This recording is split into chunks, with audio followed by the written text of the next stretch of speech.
My question is, when debating atheists like Stephen Hawking and other people like that, how do you convince someone like him that God exists without using the Bible necessarily? Well, I was having lunch with Stephen Hawking yesterday. No, I'm just kidding.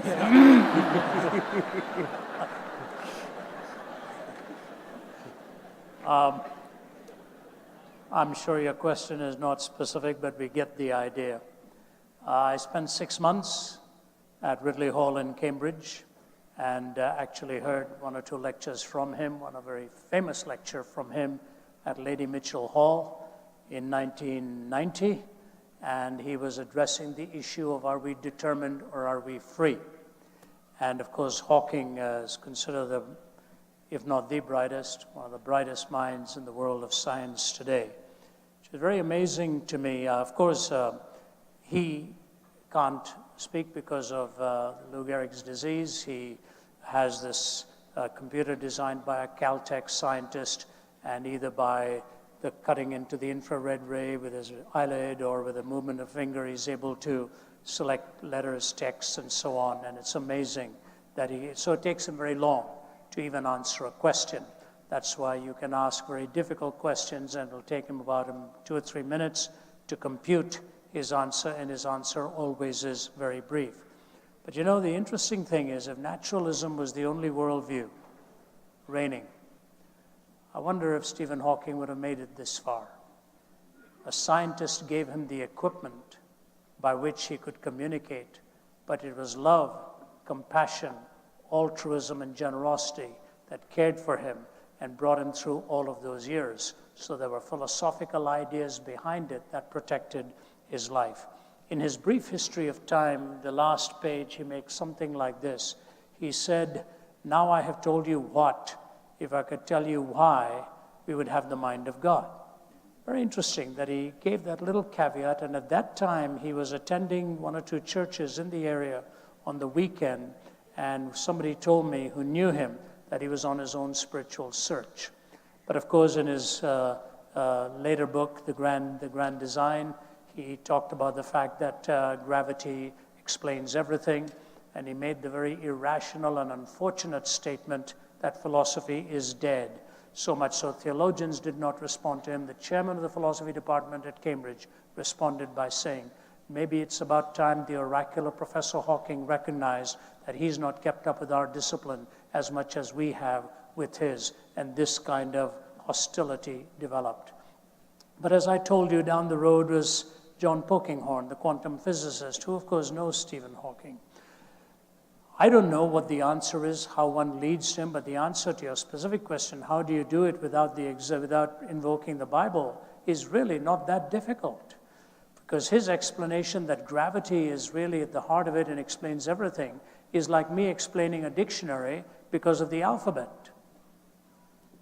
It doesn't follow. The alphabet exists, but the compilation requires design and specified complexity.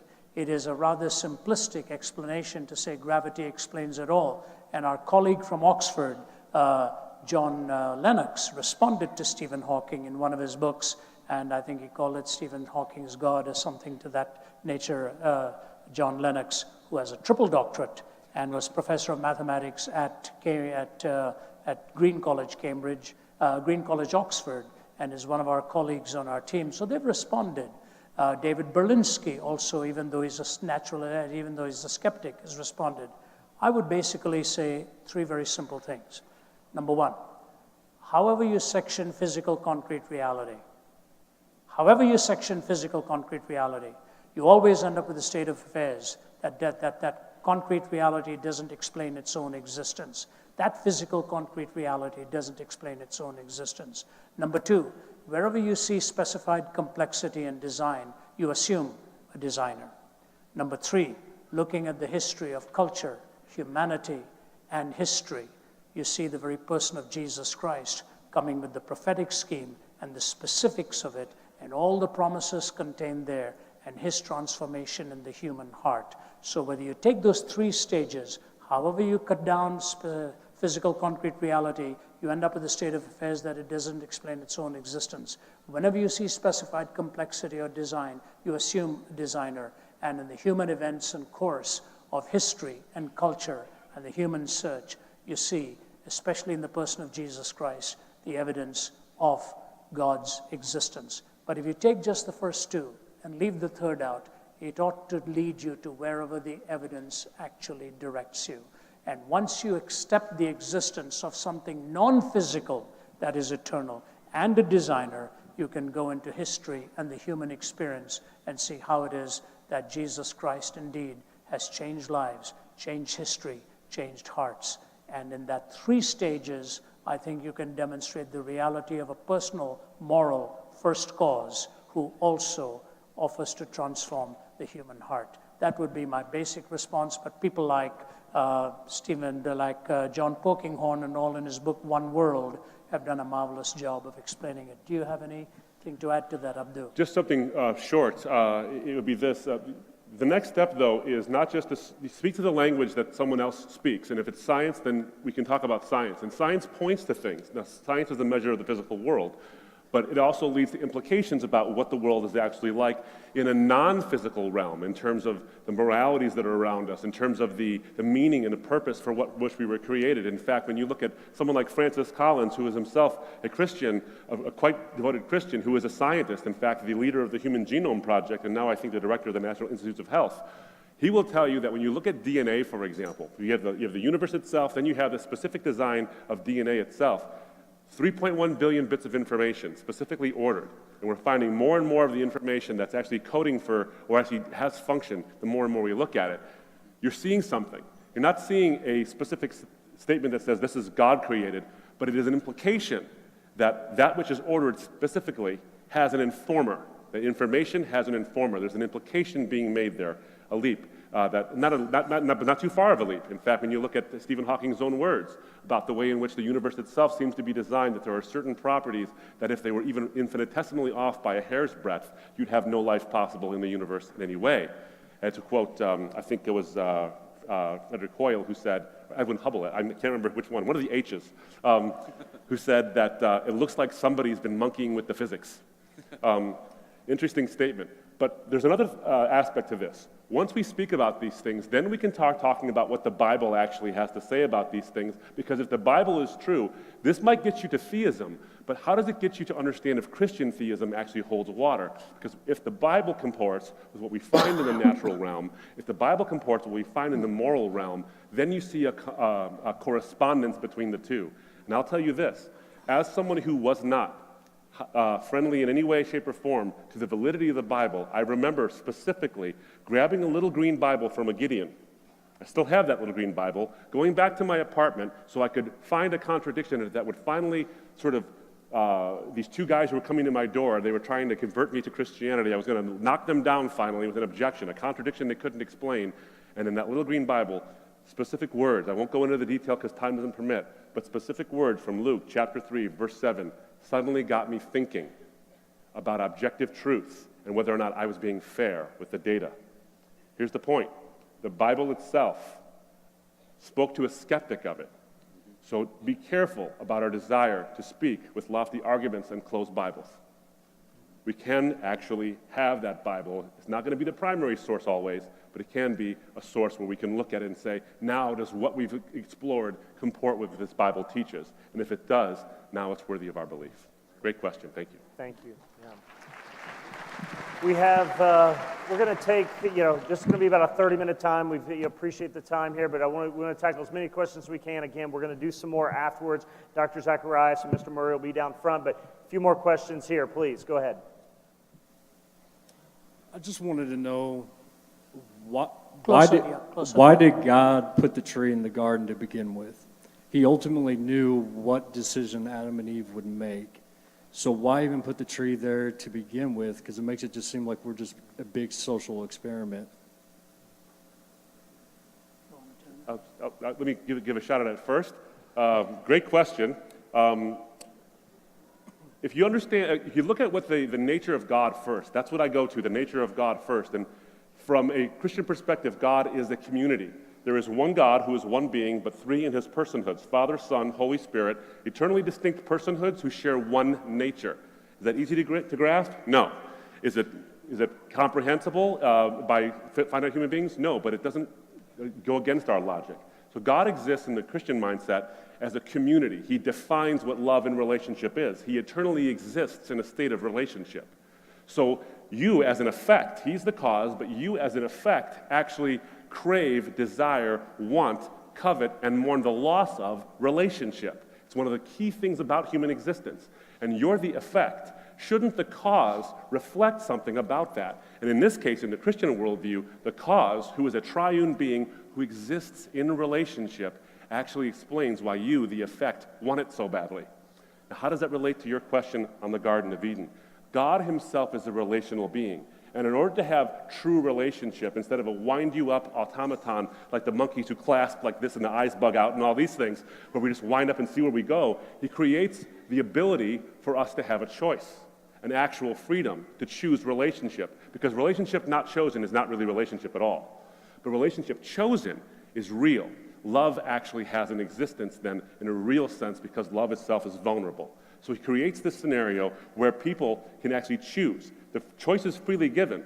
God's foreknowledge does not necessarily mean he creates the choice that they make, but the possibility for them to make that choice. He does it so that we can have relationship. You see, the God of the Bible does not lack relationship. He never lacks it. He eternally exists in that state. So why create us? He doesn't need us for relationship. Why create you or create me to muck it up? He creates you and creates me not so that he can have relationship. He's already got it within himself in the Godhead. He creates you and creates me so that you can. It is an utterly selfless act in that sense. He utterly and selflessly creates out of an abundance of his love, out of abundance of who he is as a relational being, and that relationship requires choice and a free will that's there. And that tree allows for that. And because of that, you and I there's a fallen nature to humanity, and that's there as well. But then the redemption comes in, and then we are offered, as Ravi had already said from John 3:16, that God so loved, relational quality, the world, that he gave his only begotten Son, that whosoever shall believe, an act freely given, an act freely chosen, shall not perish but have everlasting life. From the beginning we have relationship, from eternity we have relationship, and in redemption we have relationship. And the tree actually is the beginning of that. It's a very, very good question, sir. And I think it actually hinges a little bit also on the previous one.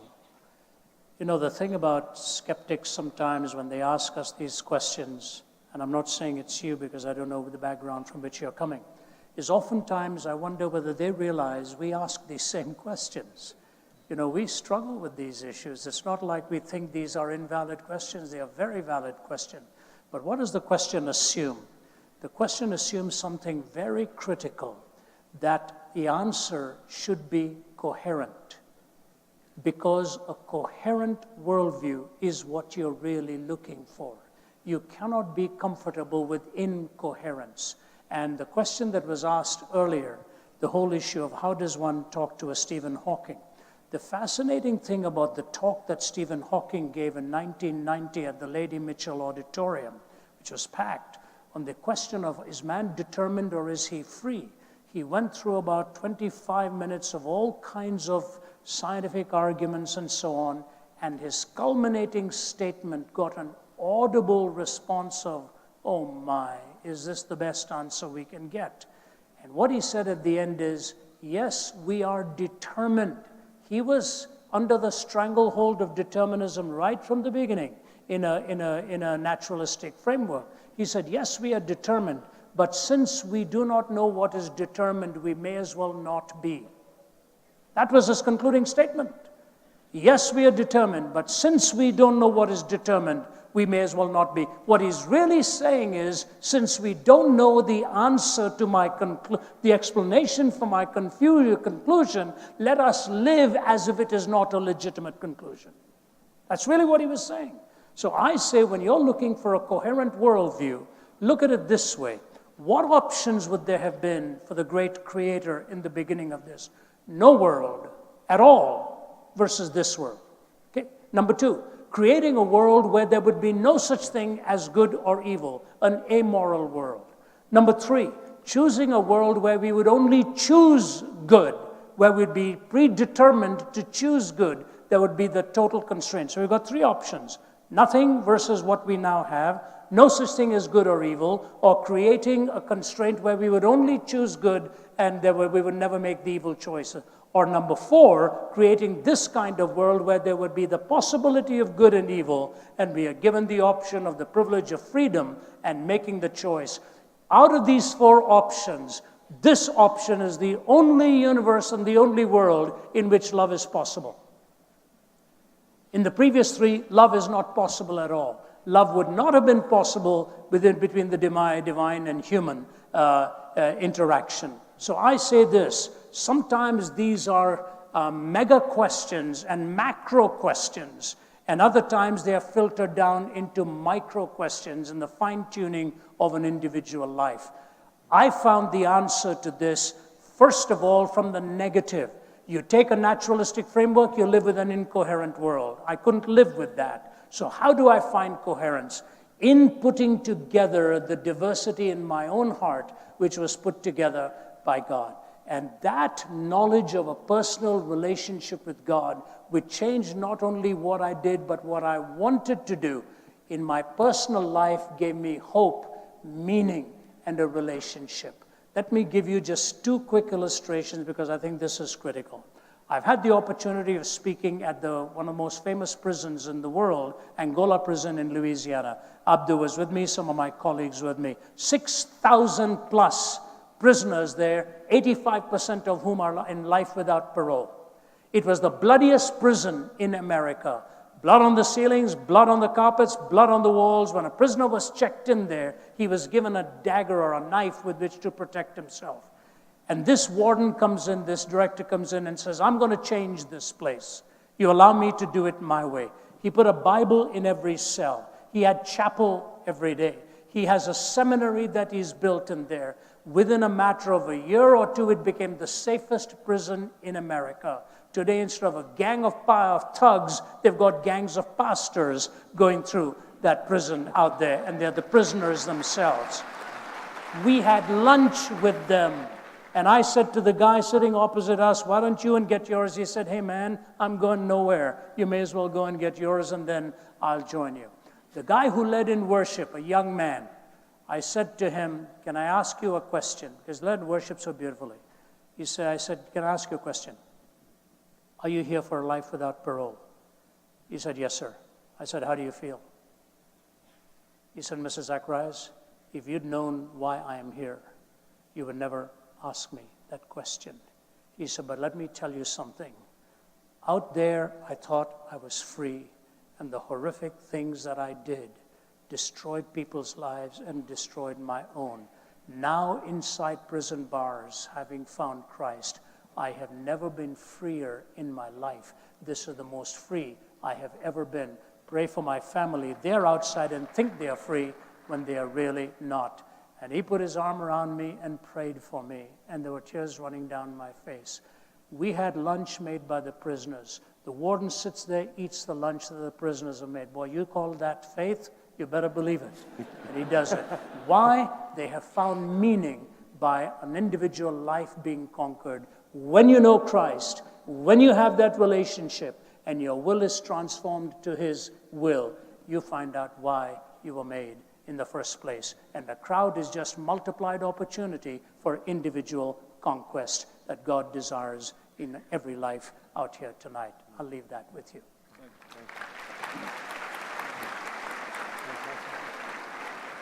Let's take a question from Twitter or text, because we are going to respond to those at some point. We do want to at least take one from there, because if you have sent something in, our promise is that we will respond to those. If not tonight, you will get something in the coming days. But let's take one. I know you all have been working. You have something on the screen from us, a Twitter or text question?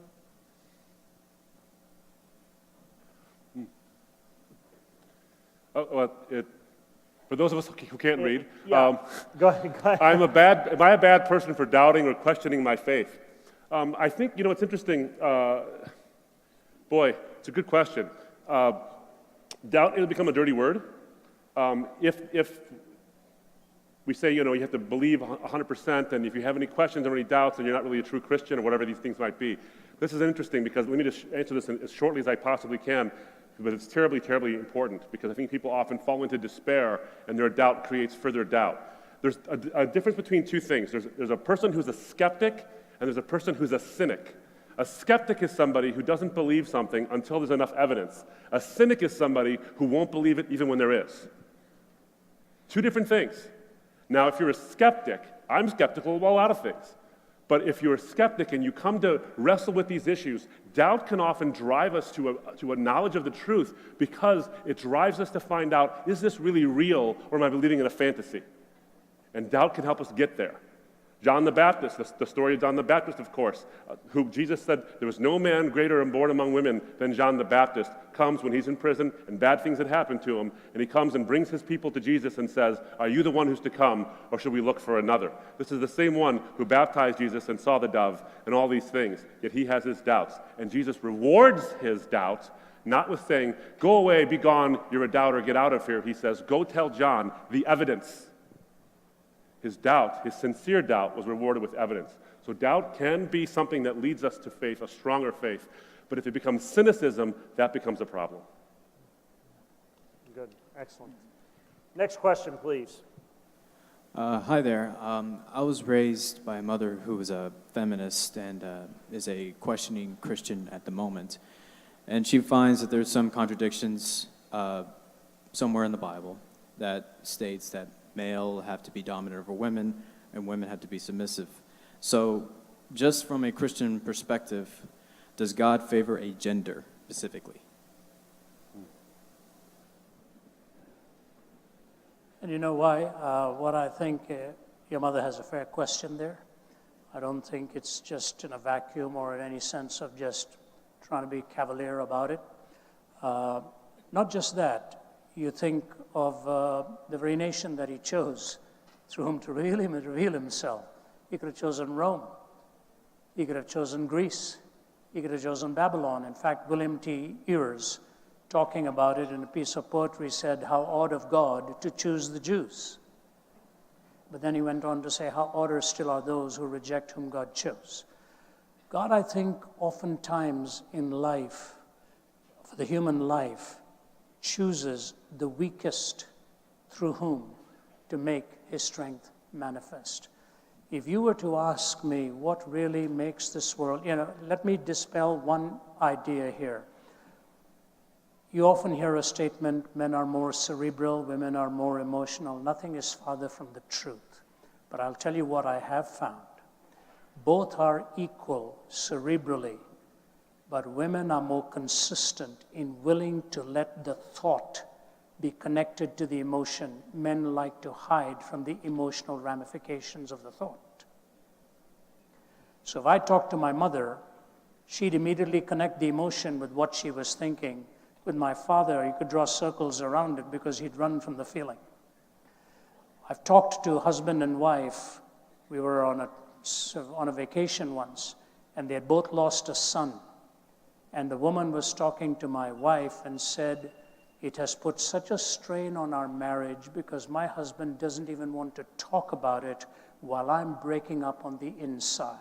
They both had the same thoughts. One was running from it. The other was willing to find the greatest bridge between the head and the heart. So even in theory, the whole idea is wrong. Secondly, some of the finest thinking in the world has been done by womankind. You see it. So this myth has to be dispensed with. It's purely an archaic thing.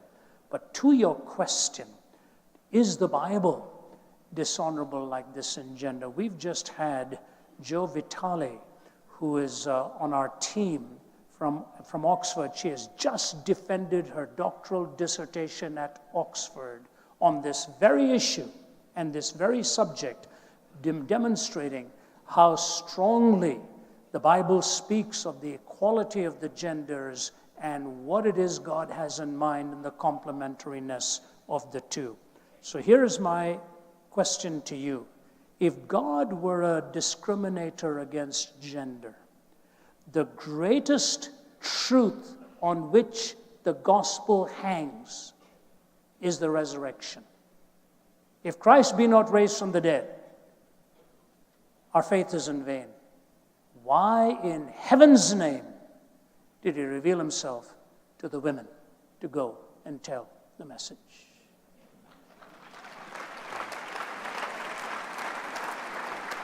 All of Easter hangs on the testimony of womankind with whom he trusted the entire gospel. When the woman with the alabaster ointment came to him and those were frowning about her, he looked at them and said, "Be quiet. Wherever the gospel is preached, there shall also this be told, what this woman has done to me in worship." He paid her the greatest compliment, that the gospel would be carried to the ends of the earth, and this story of this woman's faith will also be told.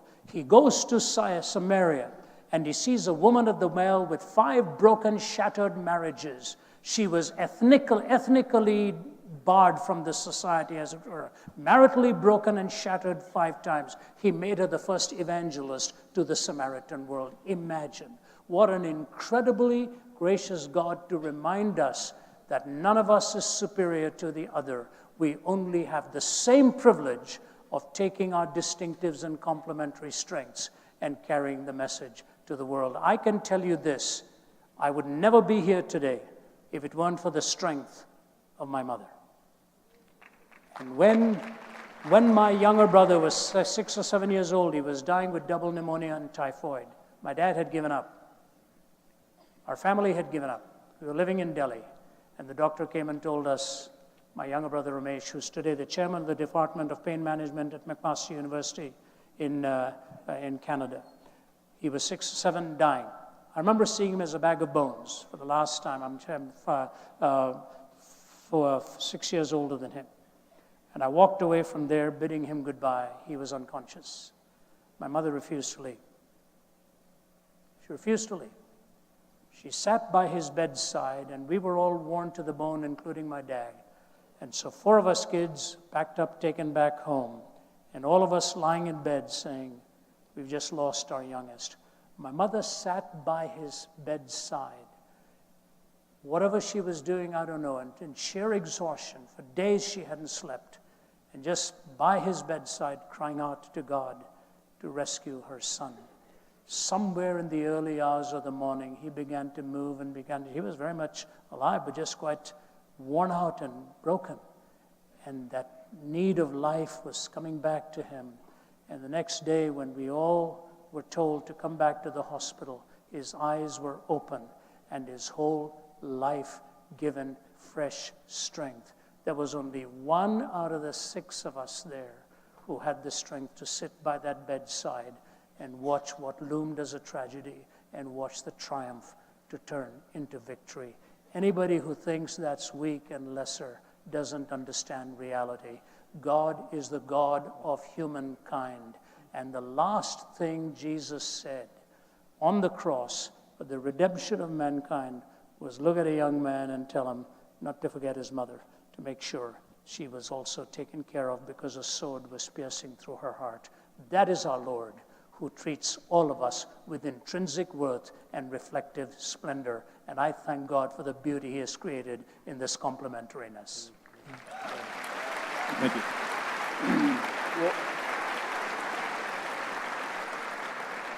Let's do this. We're still going to have some time to answer questions in the back. We've got kind of a special thing I want to make sure we cover at the end. So let's do this. Let's do one final question.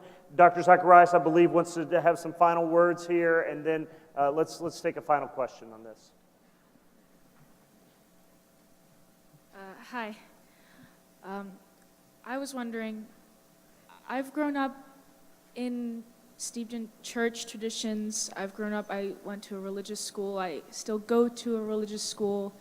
And I feel that perhaps indirectly I've been taught that the most important thing about Jesus is his death. And I was wondering how true that is. Well, boy, without his death, there is no gospel.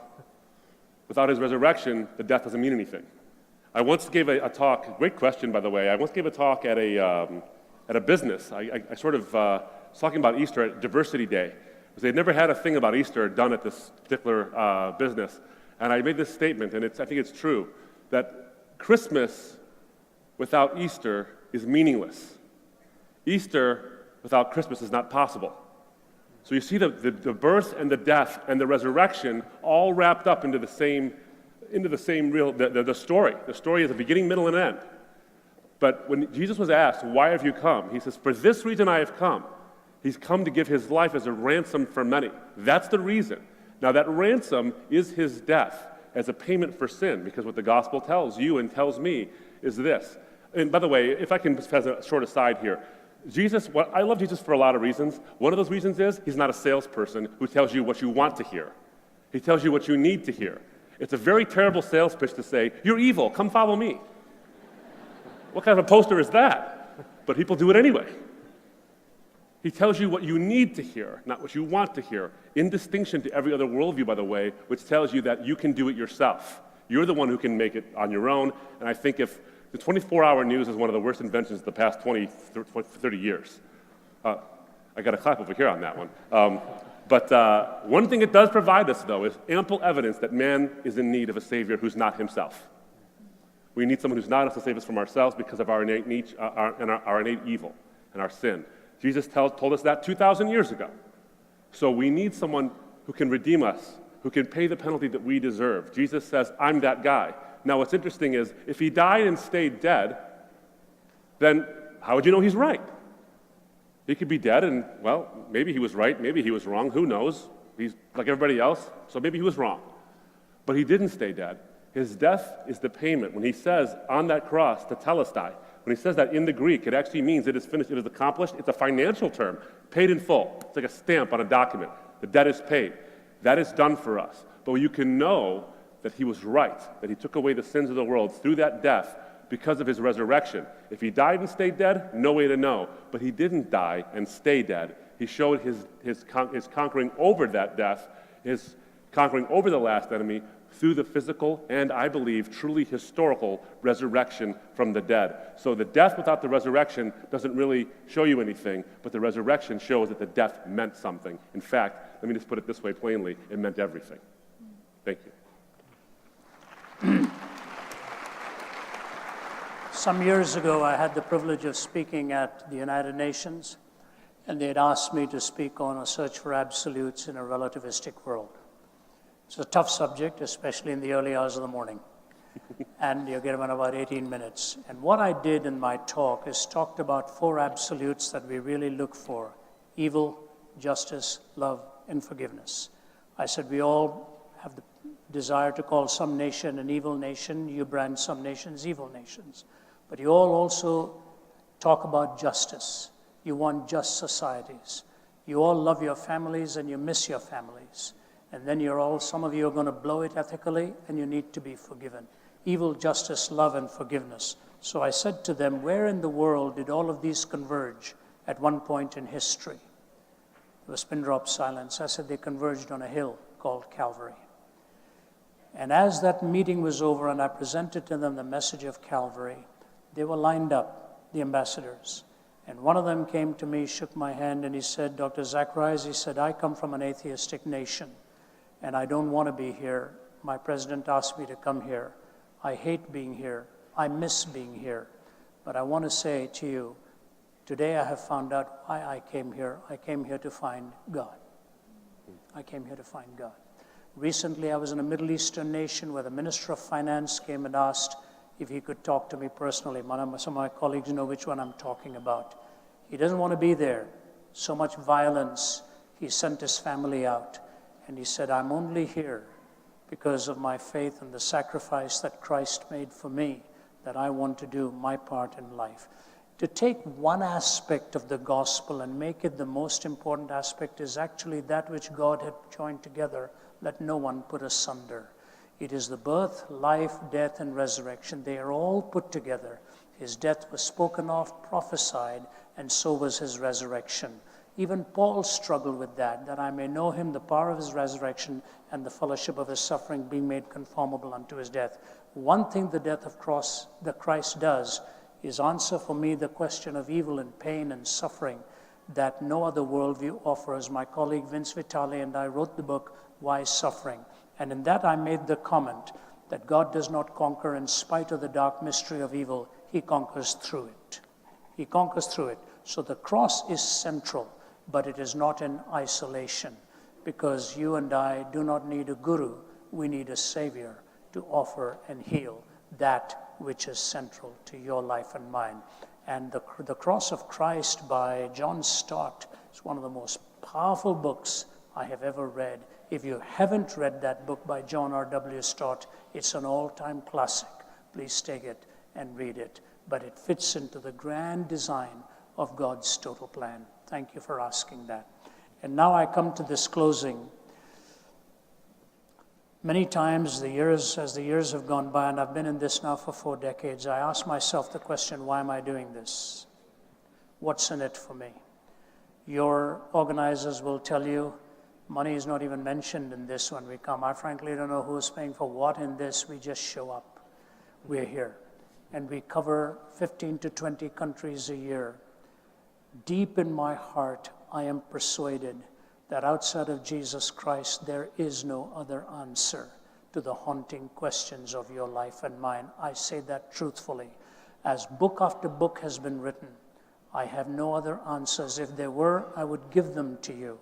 And so whether you're speaking at the Center for Geopolitical Strategy in Moscow, or the UN, or a university, or sitting next to somebody in a plane, the only answer I have seen is in the person of Jesus Christ on the 4 questions of life, of origin, meaning, morality, and destiny. And especially to you students, may I say this, you have a rare privilege. You have a very rare privilege.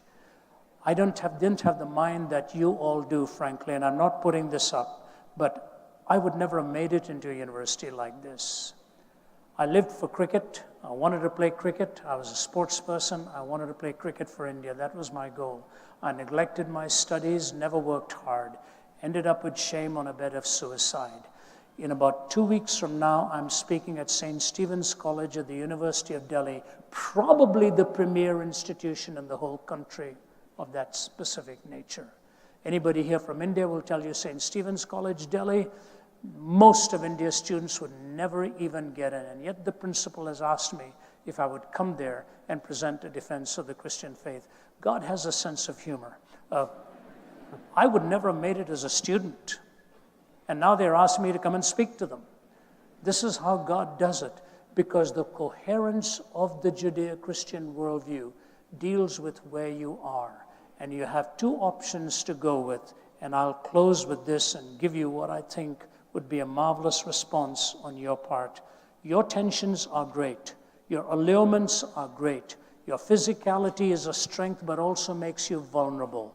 You are possibly oftentimes at the mercy of an academic who wants to knock God out of you. This happens again and again and again. I hear it so often. I will tell you this. You reject God and your worldview will become systemically incoherent.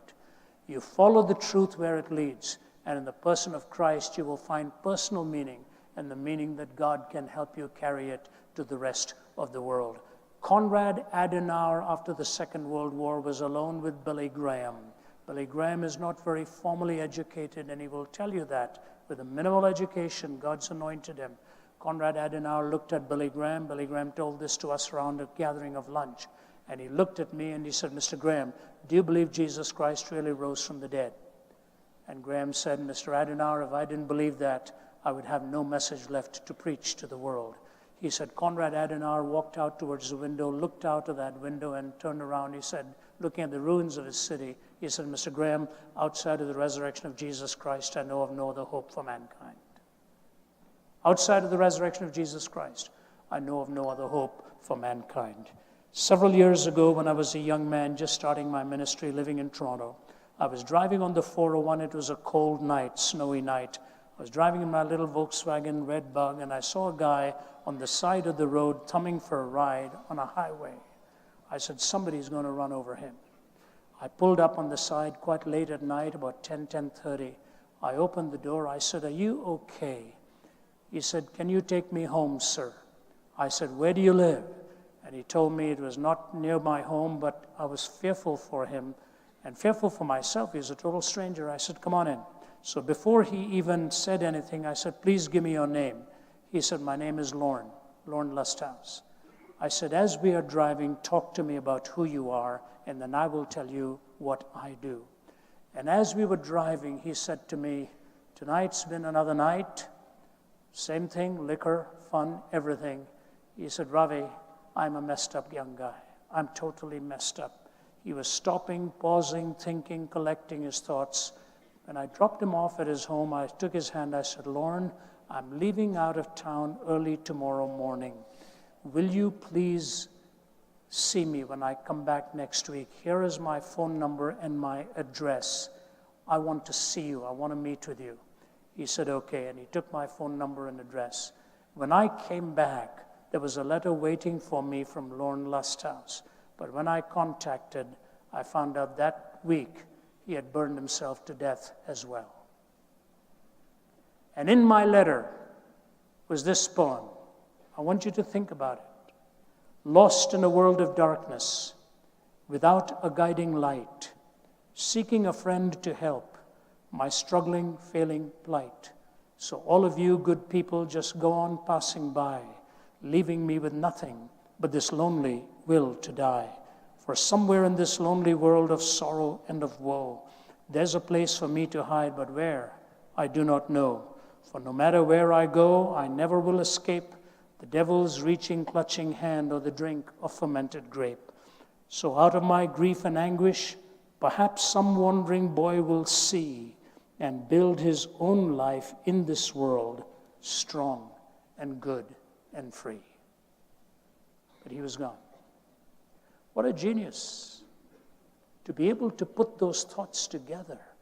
What if this same young man had turned that genius to the glory of God as a poet? You look at a fork in the road, and I just say to you, you don't have to take our word for it. Get the Gospel of John and say a prayer. Jesus, if you're really who you claim to be, speak to my heart and change my heart. If you are truly the Son of God. You mean that sincerely, and I'm hopeful that he will answer your prayer. And when you enter that relationship, you will become an ambassador for him as well. What an honor for me to be here at your great university and see a turnout like this. We're not worthy of a turnout of this nature, but thank you for hosting us. And if even one of you gives your life to Jesus Christ or begins your journey in that direction, we would consider worth it for having come here. Turn your hearts towards the home for which God has made you and build your own life strong and good and free. God bless you, and thank you.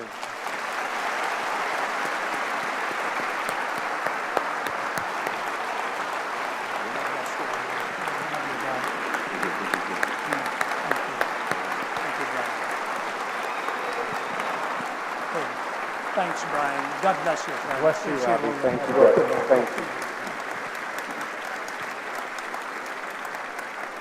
If you could just be seated, let me make just a couple of closing comments. You know, what Ravi shared, and just as he read that poem, I felt my heart just surge within me, knowing Ravi's story of his own just struggle through depression, knowing myself, some of my history even, of the wrestling with the darkness and depression and just not sure where life was to be found.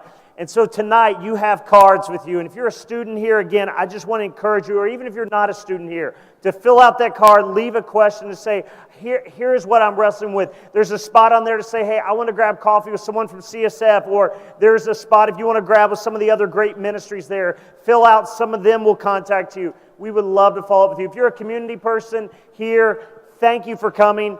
Fill out the card. We love for you to be engaged at the university. If you want someone to pray with you, we will have people over on this side of the stage to pray with you. If you are someone here who has a question, back here we have some food, we have some drinks, we have some things set up in the back. A panel of professors just who will stay here till all hours of the night answering questions for you. There's an RZIM resource table in the back if you're looking for books. Ravi and Abdu will be down here in the front. Last thing. Tomorrow night here on campus, we are doing an open question and answer time with the panel professors at the CSF building. over across from the library at the intersection there. You know, a lot of you of your students here, you've been through our building before. We'd love for you to come over.